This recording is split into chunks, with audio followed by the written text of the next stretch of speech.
Panalo ang pagbabalik nitong si Reeves mga idol laban sa Brooklyn Nets pagkatapos ng mahabang panahon. Finally ay nakabalik na sa aksyon itong si Reeves. Mayroon siyang 15 points. Nag-ambag po siya kay Luka Doncic yung mayroong 24 at si LeBron naman 25 points. Kanilang tinalo ang Brooklyn Nets sa score na 125-109. Sa kabila si Michael Porter Jr. 21 points and 10 rebounds. Marami ang nagtatanong sa ngayon kung bakit wala pa raw ginagawang trade ang Los Angeles Lakers.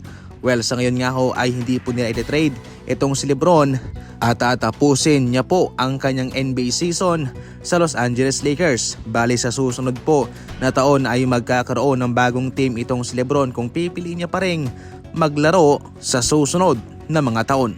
Sa ngayon sa paggawa ko ng video ito ay wala pang ginagawang move ang Los Angeles Lakers sa trade, kaya inaasahan na sa mga susunod na mga oras, mga araw ay siguradong mayroong gagawing pasabog ang Lakers.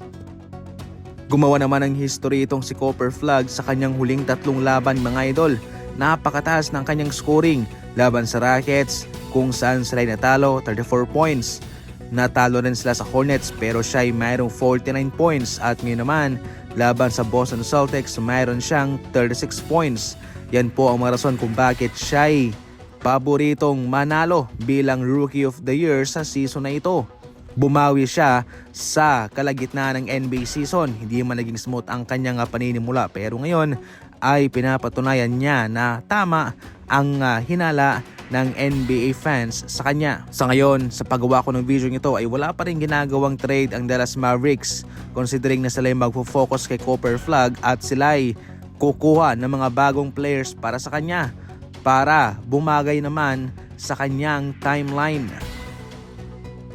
Sa kabilang banda, wala pa rin pong ginagawang trade ang Golden State Warriors at ang Milwaukee Bucks pero so far, ito po mga idol ang expected na maibibigay ng Golden State Warriors para kay Giannis. Itong si Podziemski kasama si Draymond Green at si Kuminga kasama ng maraming draft asset. Sa ating huling balita, laking tuwa ng Milwaukee Bucks nang kanilang malaman na ipapadala ng Golden State Warriors ang kanilang first round pick galing sa taong ito papuntang 2032. Kaya dyan pa lang ay panalong-panalo na itong Milwaukee Bucks mga idol. Hindi lang sa mga batang players kundi sa kanilang mga draft asset na kanilang magagamit sa hinaharap para i-draft para syempre gumawa ng trade na kanilang matitipuhan. Sa ngayon wala pang kasagutan rito sa kampo ng Milwaukee Bucks kung kanila bang magugustuhan itong offer na ito ng Golden State Warriors kung sila ay mayroon pang gustong ilagay dyan ng mga manlalaro. Inilagay na nga rin po nila si Draymond Green sa trading block na siyang isang malaking hudyat mga idol na kung mayroon silang gagawing trade malamang sa lamang ay kanilang isasama na itong si Draymond Green.